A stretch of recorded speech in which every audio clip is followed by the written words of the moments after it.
on Medicaid Very good. and making people aware. Okay, we have 3 minutes to count down.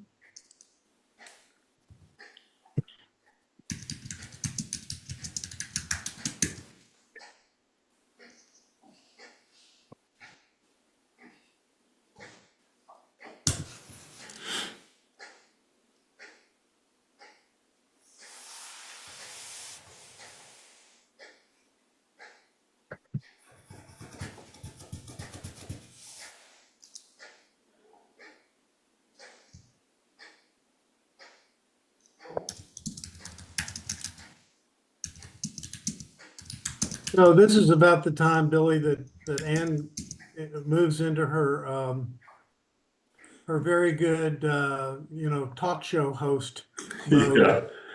Yeah. Welcoming everybody on board, and we'll let everybody know, where Ann is this morning. And she always has anecdotes and local stories in color to tell. I have no idea where she finds all of that information.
Well, it's 8 o'clock this morning, and I want to welcome everybody. And no, I am not Ann Helmke. Ann is on family duty this morning and taking care of things. So I'm going to be filling in for Ann if that's not even possible, but I'll do my best. And Billy's on he's my co-pilot this morning, so he's going to be running things again. And I want to begin, besides by welcoming everybody and hoping that you're enjoying a beautiful day in San Antonio today, a good start. I want to see if there are any announcements that anybody would like to make. Good morning, Doug. This is Virginia from the Archdiocese. Yes, Virginia. And I just want to invite anyone who's interested. The Archdiocese of San Antonio is taking some folks to Austin on April 1st for Advocacy Day. And so there should be information on parish bulletins and also on our website on Advocacy Day on April 1st at the Capitol. It's a whole day event, so we leave here early at 7 in the morning and come back around 5. Great. So April 1st, taking people up to the Capitol. There a lot to do, a lot of work up there to do this year. Definitely. Any other announcements?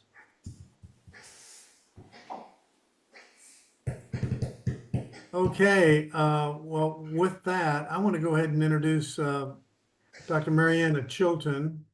You have some bio and information on her. She comes to us from Drexel University. She is author of The Painful Truth About Hunger in America and a professor of health management and policy at Drexel. And she founded the Center for Hunger-Free Communities in 2004 and has served as the co-chair of the Bipartisan National Commission on Hunger. And with that, let me turn it over to Mariana and let you make your presentation. And then about 8:20, we'll pause for questions. So go ahead, Mariana. Okay. Good morning, everyone. I'm really honored to be invited to talk with you today for your briefing.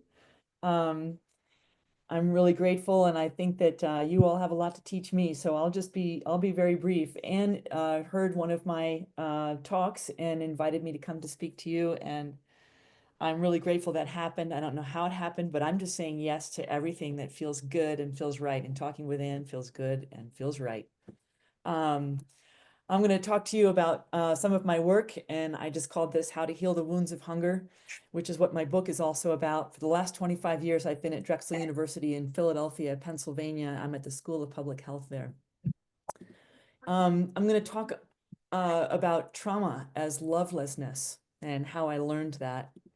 And I want to help people understand how underneath food insecurity and hunger is the experience of trauma, multiple types of trauma.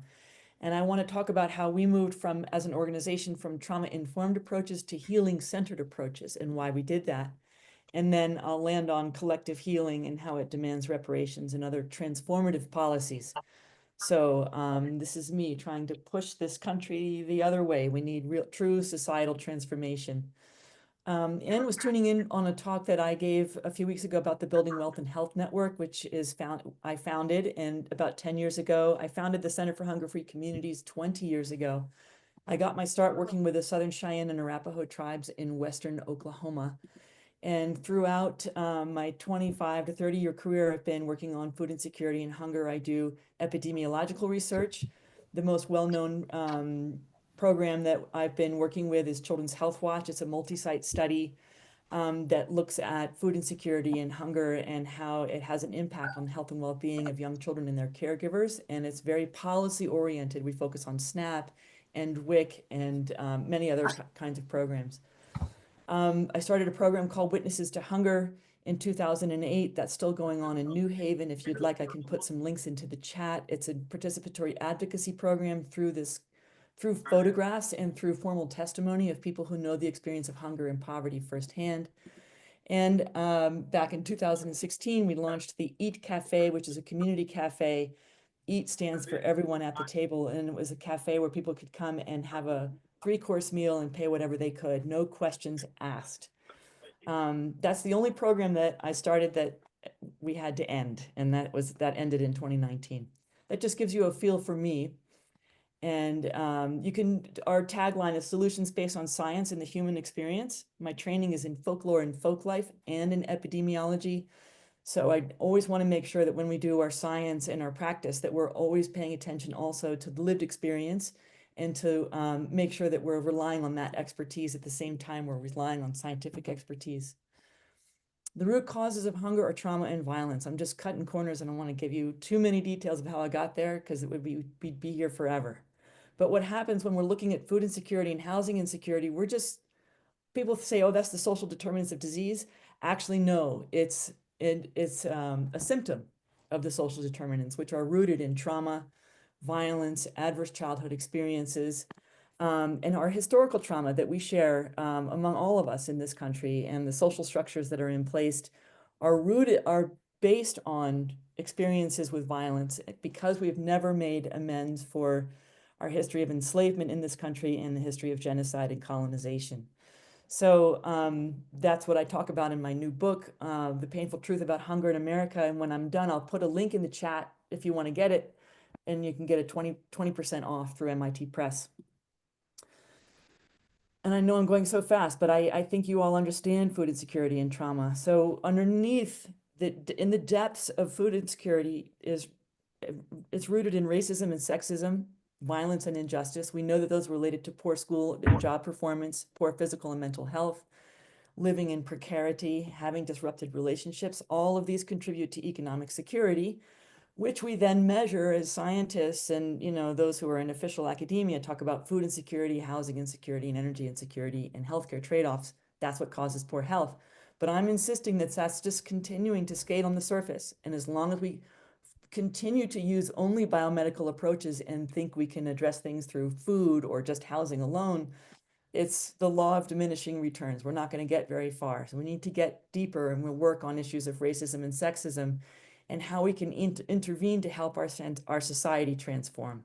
So I'm trying to melt the ice that keeps us from really investigating and engaging with this collective trauma. When kids experience trauma, we call this toxic stress. That's this overwhelming stress for young children, and that's when they don't have enough support to overcome it. Homelessness and poverty are forms of toxic stress. Among adults, we talk about how this, internal and external factors are insufficient to cope with an external threat. It affects the central nervous system. There's a sense of helplessness, but it also gets into the body, deep into the body, in our neurological systems, in our brain landscape. It affects mental health problems, poor self-regulation, can't focus.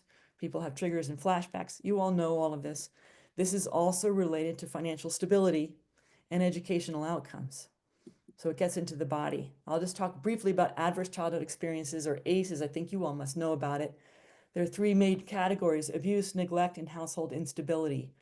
I'm going to come back to this, but we also need to remember that ACEs are oftentimes a root cause of early death, attempted suicide, fractures, teen pregnancy, poor job performance, so many problems, including diabetes or nutrition-related diseases. ACEs are actually underneath that. It's not just about the food. So oftentimes when we think about trauma, people think about the individual and across the lifespan. We could think about rape or intimate partner violence or being in a disaster or sex trafficking, traumatic grief. But there are so many other kinds of trauma, as you all know: historical and intergenerational trauma. The historical trauma is also this collective, massive group trauma that oftentimes is accompanied by unresolved grief. If we think about Indigenous communities across the United States, they are constantly having to tend to historical trauma and unresolved grief. And also, I think we're witnessing and experiencing, all of us, racial trauma, which is mental and emotional injury caused by racial bias and ethnic discrimination, hate crimes, etc.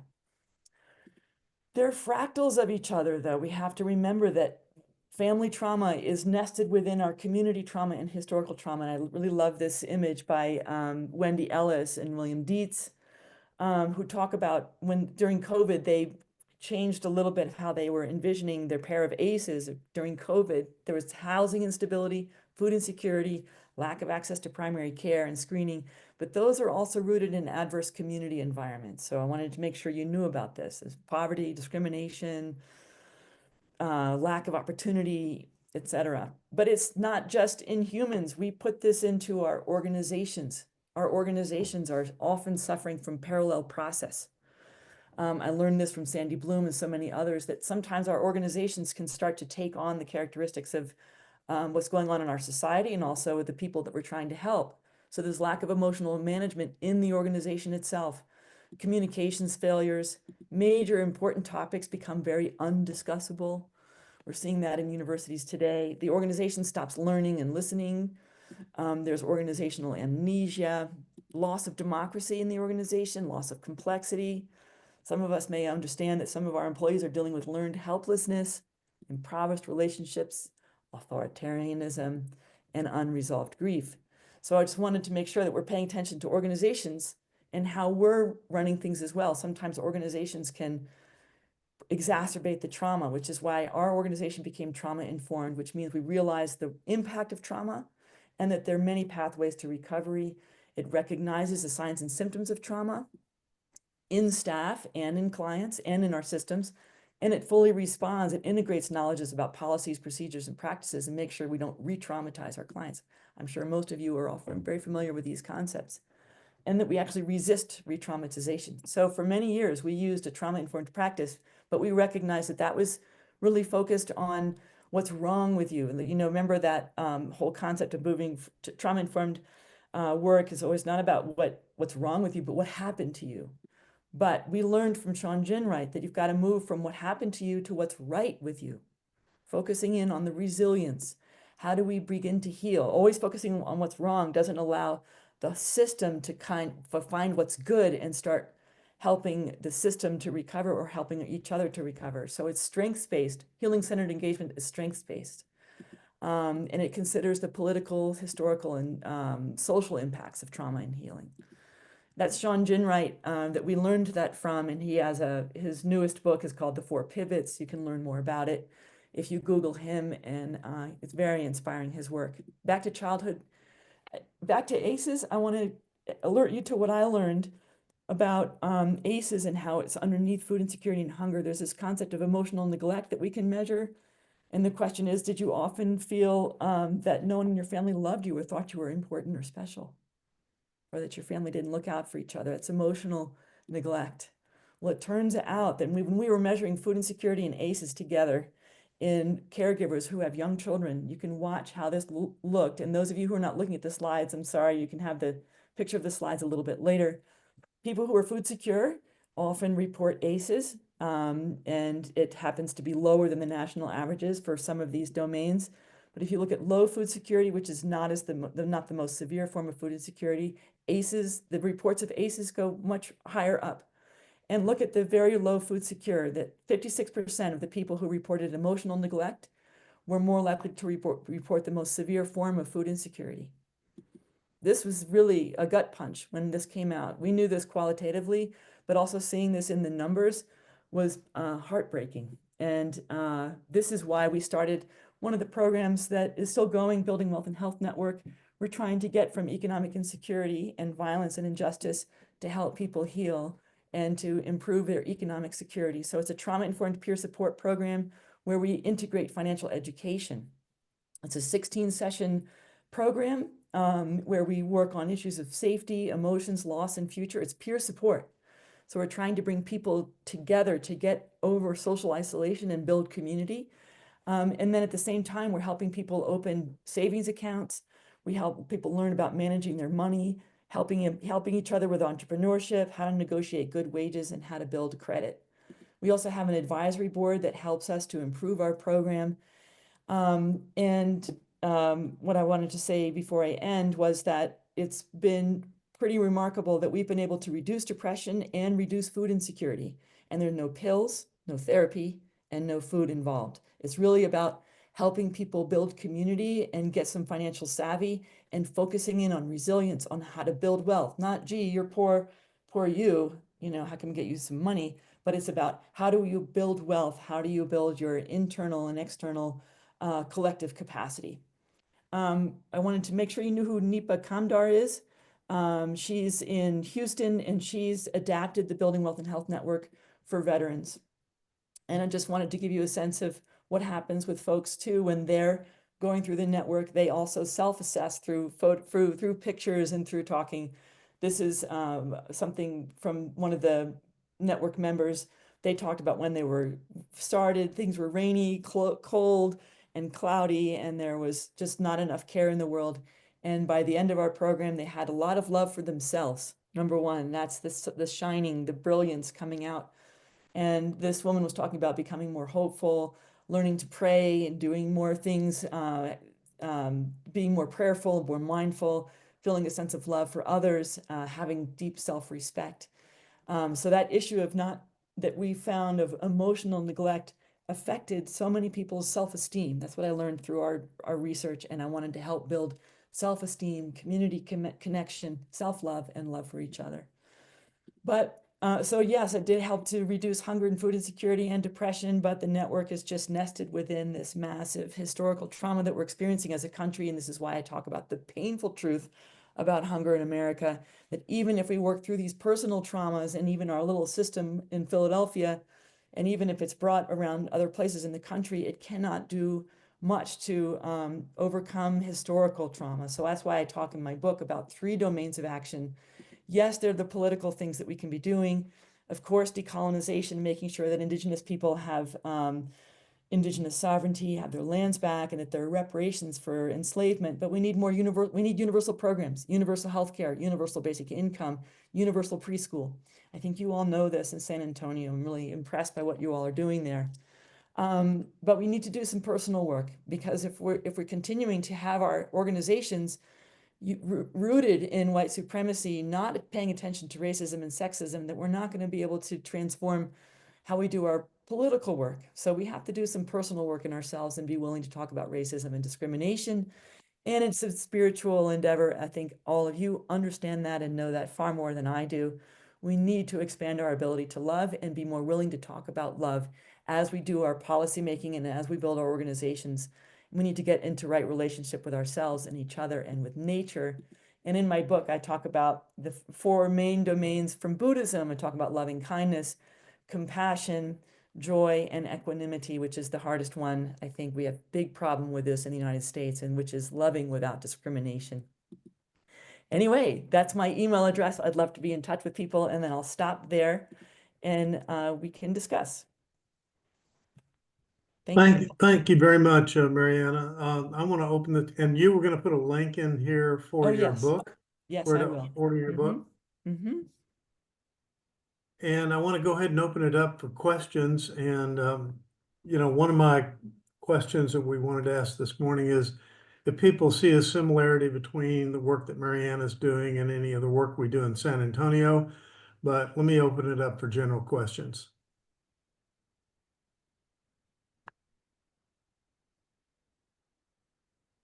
Well, I was struck by the slide about how all these symptoms work into organizations, because that slide seemed to describe our country with all the lack of communication, whatever. So my thought is the support for the current administration a symptom of trauma in the conservative population? And we've been told, been all this stuff about,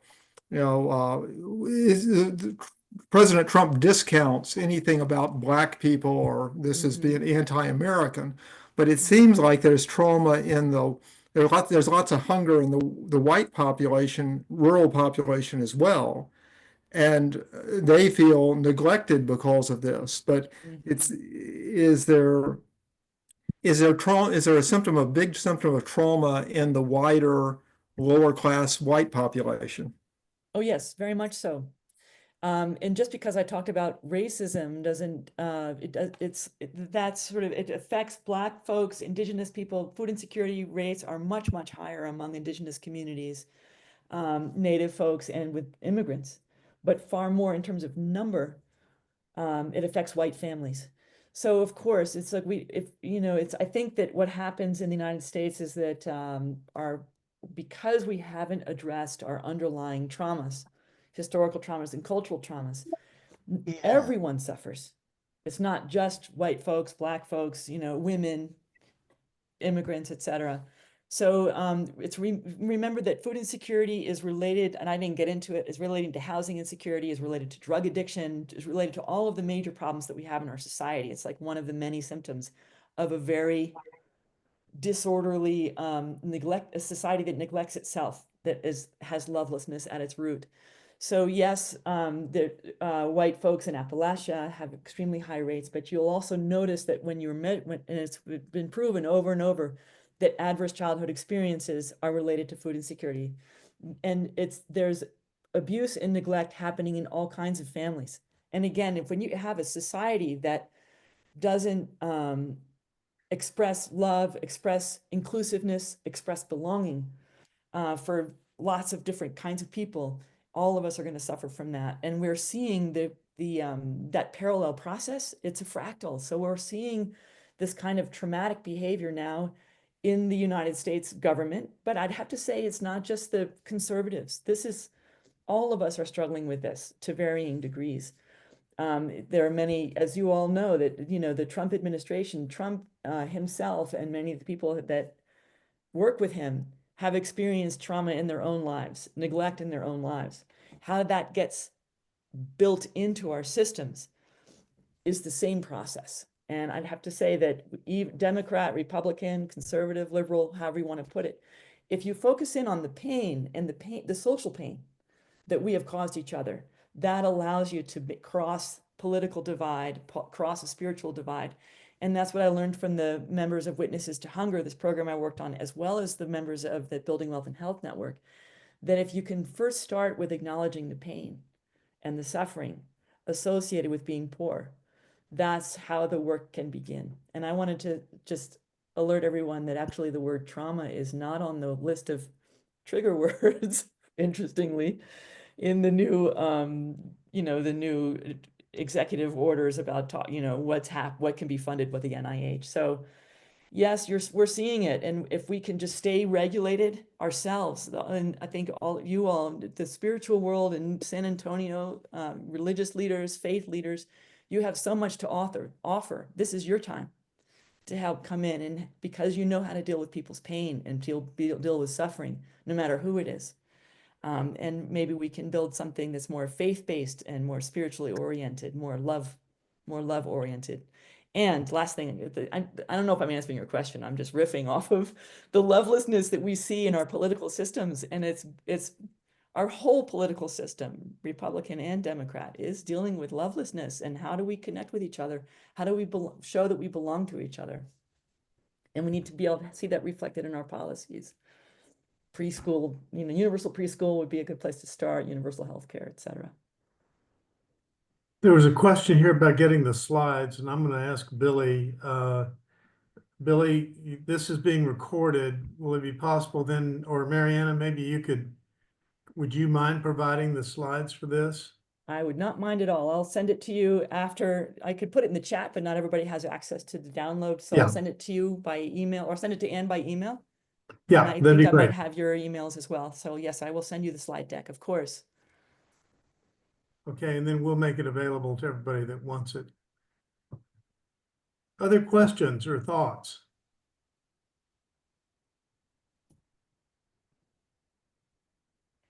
So I was watching, Mariana, I was watching a video that was sent to me earlier on your presentation. And it caught me when you talked about outcomes and you talked about triumphs, bruises, and wounds. Can you kind of elaborate on that a little bit? Yes, thank you so much. Nice to see you, Dwayne. Well, I'm an academic, as you can tell, and I rely on foundation funding and contracts, et cetera. And we are often encouraged and rewarded for talking about only the positive things that we can make happen. So yes, I can talk about how the Building Wealth and Health Network reduced food insecurity and hunger by the odds of food insecurity and hunger by 65%, which is actually huge. It's a massively successful hunger intervention, but only for the people in our program, which is a drop in the ocean of suffering that we've been able to help heal and to repair. And I thought that by this time, the rest of the state, if not the rest of the country, would be taking over the Building Wealth and Health Network and figuring out how to build love into the system, how to transform the system from within. I was working within cash welfare, or TANF, Temporary Assistance for Needy Families, which is supposed to be a financial program for people who are the poorest of the poor in the US, but it doesn't work very well. So as we got going, yes, we had the triumphs. Yes, we were able to do it. And yes, the people we worked with felt more connected and more loving with each other. And that will have, it does have intergenerational impact. We know that the kids whose parents were in our program were less likely to develop more developmental risk. So they were doing much better than the people who were not in our program, who were quite similar. So it had 2-generation impact. So that's great. However, we have to acknowledge that if we want to get our programs into state systems and in federal systems, that the systems themselves are too stiff and too focused on punitive measures to allow our loving programs to get in there and to be able to scale up. So that has been a major wound. And that was, in Pennsylvania, people were talking a good game. We talked to administrators within Health and Human Services, Department of Human Services, and in public health. They talked a good game, but when the rubber needed to hit the road for, getting more people involved in this program and to being able to pay for it, not a lot of action. So in the end, we recognized it was rooted in a sense of superiority, of white superiority, that especially if our program, because we're in Philadelphia, it's, I work with primarily Black and brown women. It's when it comes to Black and brown women, especially in this country, people don't seem to jump into action. Our systems, our state and federal systems, are geared to be more punitive and to keep people down. And I learned that not just through the research and trying to do it, but Black and brown women have been complaining about this for generations. and we still can't seem to knock it. We still can't seem to transform our systems. So those are some of the wounds. You know, I'm wounded, but and you know, I get kind of bruised over the scar tissue. You got to keep going, got to keep moving. But acknowledging how our state and federal systems can be wounding to beautiful and wonderful and brilliant people is really important. And we've got to do more to get our state systems to be more loving and kind, not punitive, but focused on healing. Dr. Kemp has an observation. I'd like to ask if you'd like to come on screen and talk about that.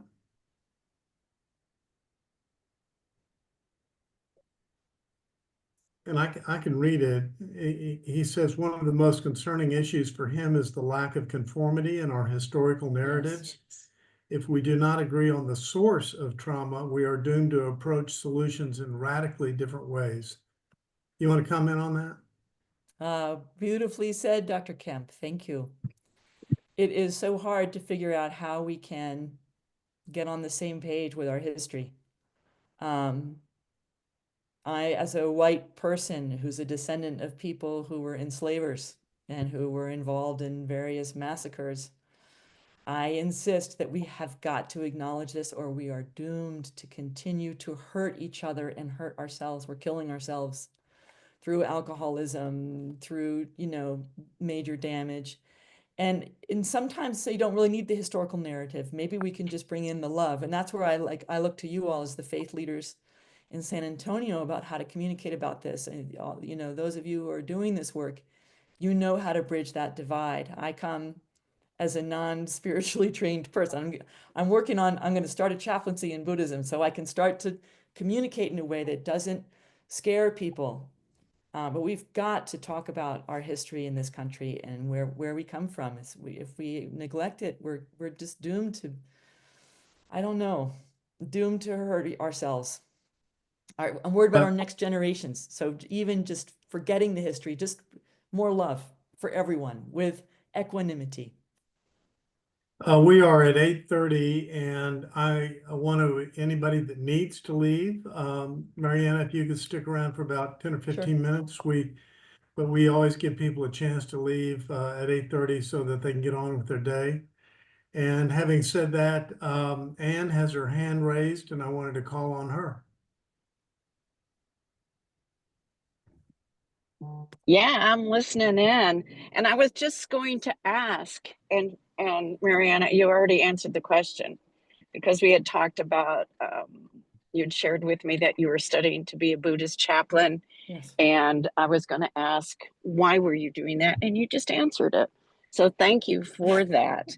So that you can find ways, right? And I also, I don't know about everybody else here. Yes, I had to listen in, and I've fixed everything our family needed today, and you know, we're all humming along, right? We're all doing our best, and it's not, doesn't always look great, you know. And how do we even point at what we are doing, right, systemically, to do the same thing that you're encouraging that we're to do, you know, for our whole country, for individuals? How do we even look at who we each are and say to ourselves, I am loved, you know, you're loved, each other. But even say that to the work that we are doing, to look at the massive collaboration that we're doing in San Antonio and say, you know, look at that, there's that, right? And isn't that lovely, you know, and loveful, right? How do we look at cohorts that have been located in geographic proximity to each other and to the needs on the ground through NAMI Bridges to Care, and equipping as many people as possible in those congregations through 20 plus hours of mental health training? I mean, again, that's lovely. And I don't find that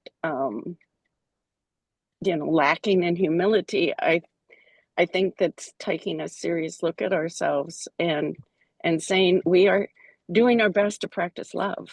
Mhm. And I'm just grateful that, our lives have intersected with yours. And the word that I love words. One of my favorite words is equanimity. Mhm. And I discovered the word as an adult and really not that long ago. It's kind of like also discovering the word equity, right? People Right. discovering equity. And what do you mean? It's not equality? I know it's not the same thing. Equity and equanimity and equality all have the same root, but they're not the same thing. Could you say some more about equanimity?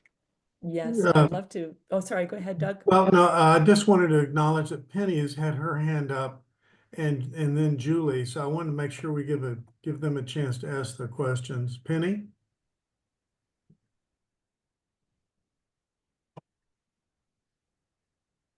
You're still muted, Penny, if you're talking. Yeah. Well, let me go to Julie and then we'll come back to Penny. I have lots of thoughts. Thank you for this presentation. It's great. And I don't even know how to ask this, but I'm wondering about how we translate this to people in a different language. I'm wondering, we have a country that has all these needs to hear about, and this is kind of crass, but saving money and eliminating waste and all of these things, and all of what you're talking about will help economically, even if just from a selfish standpoint. And my other question real quick was, where are you doing the Buddhist chaplaincy? Hmm. Thanks for the question, and I don't know, like in the same way you struggled to ask it, I'm going to struggle to answer. On the love piece, I think yes, sure, you could find other language, right? Which you have to find the language that works for you. But I have to say that focusing so much on money, money, money and efficiency, there's no love in that. There's no care. Yeah. And what maybe we could move from love to caring about each other, caring about community, caring about ourselves, caring about our land. And I think we've gone so far in this direction of, professionalism and outcomes and efficiency, and that's the language of capitalism. And I know that's going to trigger people into thinking, "Oh my God, now how deep is this going to go?" But maybe we could talk more about care and caring for each other. And I think that could be a bridge that helps bring people together. That gets me to equity and equanimity. Equanimity is not going to be a word that's going to be rolling off of people's tongues, just like equity doesn't roll off people's tongues. It rolls off of people who do public health. It rolls off of our tongues. But I think that the focus on equity is like with a bludgeon, with a big hammer, and trying to get to equality, right? To making sure that people are cared for. Equanimity, I want to go from equity to equanimity because it includes love without discrimination, equity without discrimination. It gives an opening for love and care to come in. I'm going to start my training at Upaya Zen Buddhist Center in Santa Fe next week. So I'm hoping it works out for me. Sounds We'll great. see. I mean, you all know so much more than I do. I'm late to the game. No, that's great. Yeah. Other questions or comments?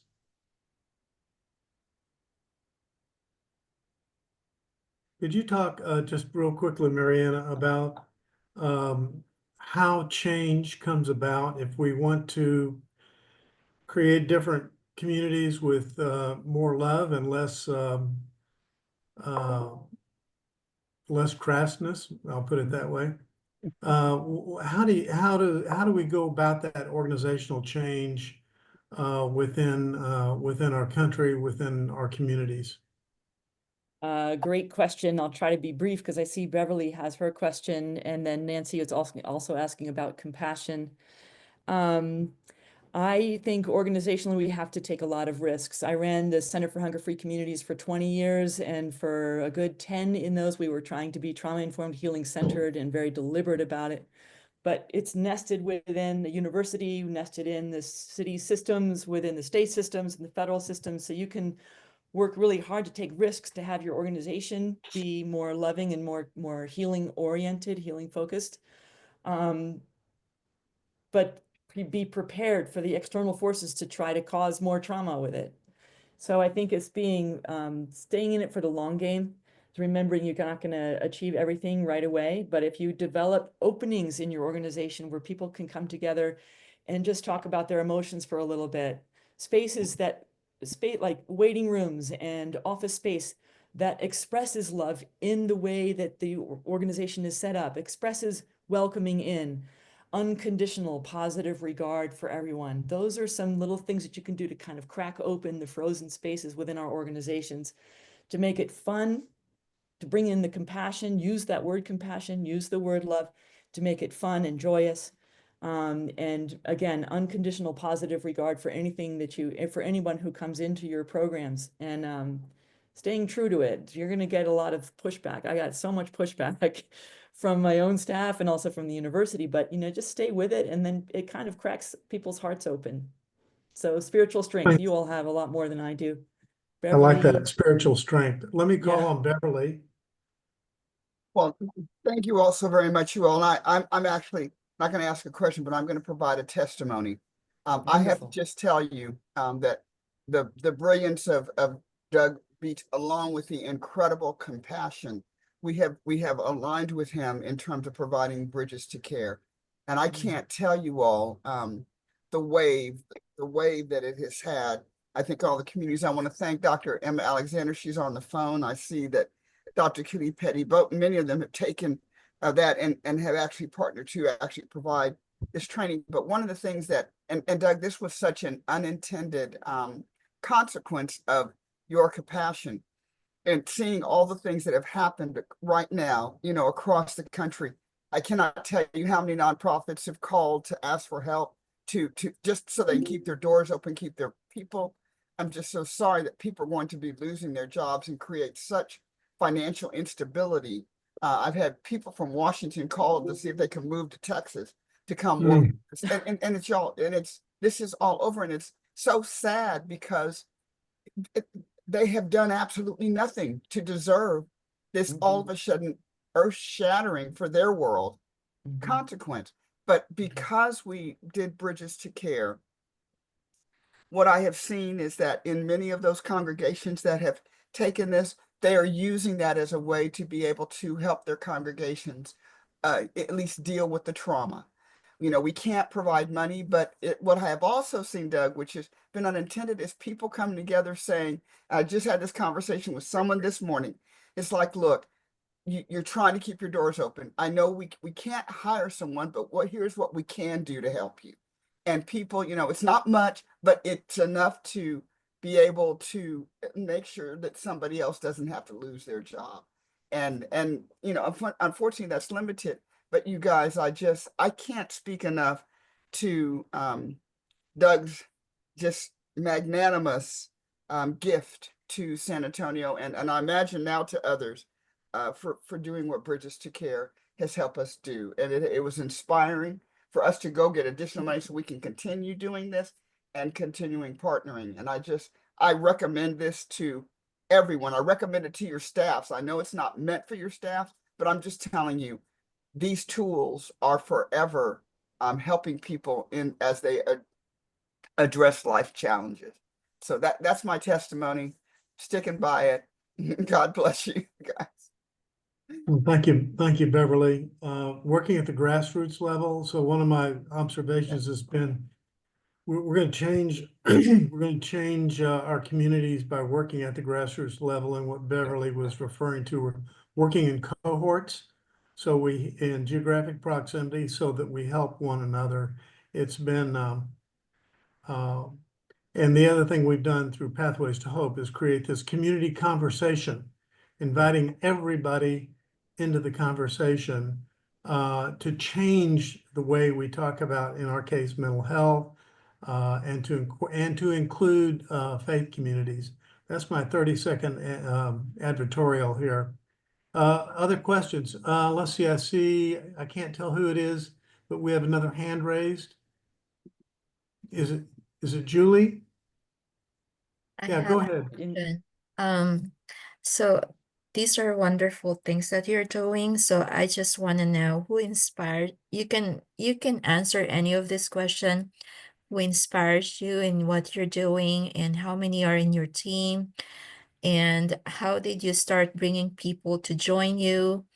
And how do you generate resources so you keep your, mission alive uh, and to prosper, the spirit of the community? And how do you bring people at the bottom to be the leader? Because I can see that you're white, so how about the people who are black and brown to step up, and you can be a leader too and be Yes. part of our team? Beautiful question. I know the Zoom room closes in 2 minutes.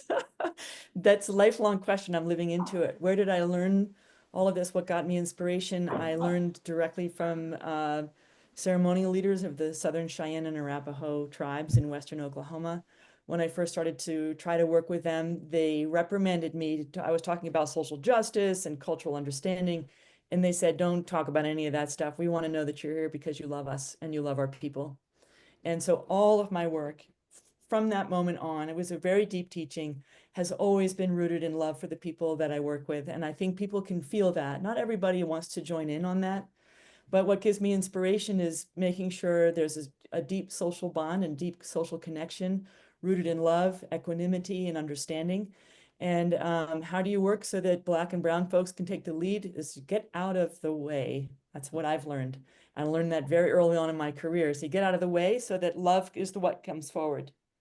And then people can step into that. So Witnesses to Hunger is a program where women were giving testimony at the White House, at Congress, United States Senate. And that was me building the infrastructure so that they could start to take the lead. But they needed a lot of support and a lot of love underneath, and money and childcare and support for different kinds of travel. So it does take money, and I was able to pull in a lot of different kinds of foundation funding. And I never swayed from talking about love and talking about equanimity and about how much I care about the people I work with. So the right kinds of organizations and foundations will come forward as long as you're true to yourself, true in your integrity, and you can demonstrate with real, making sure that the people that you work with are alongside you, not behind you, alongside or in front, always, and that they have the kind of supports and protections you need. So you do need some good social workers, and you need good infrastructure. You need some money to make sure that you're paying people and that you're valuing everyone's work. So we always were making sure that we were paying people to show up, to learn about how to, what is government, government 101, what is the Senate, what is the House, how do you speak up, how do you stay strong? So it takes your full spirit and your body. You got to throw your whole self into it. And by your whole self, it's much bigger than you. You need more people. Do it with friends, people that you love, people that you can stick with it for a long time. And that's what gives me inspiration, is the families that I've worked with over many years. Mariana, I want to thank you this morning for being with us, for giving us this talk. We're at the 8:45 time. We've had many requests for your slides, so Great. please be sure and send those on to Ann, and I think Billy, we can post those somehow, or we can make people aware of how to get them. You bet. I want to thank everybody for joining us on the call. This is the way that things change, coming together, sharing ideas, encouraging one another. And I want to thank you for Mariana for pointing us in that direction. So with that, enjoy your day in Santa Fe, and good luck on your chaplaincy. Thank you so much. Thank you, everyone. It's lovely to see you. Bye-bye. Thank you. Thank you. Keep up the good work. Thanks, Thanks. Mariana. Thank you. Thank you, Ann. Shall I hang up? I don't want to be rude when I'm leaving too soon. No, you can hang up. You're good. I want to end it Okay. here right about now. You're good. All right. Thank Everybody you so have a much. great day. Bye-bye.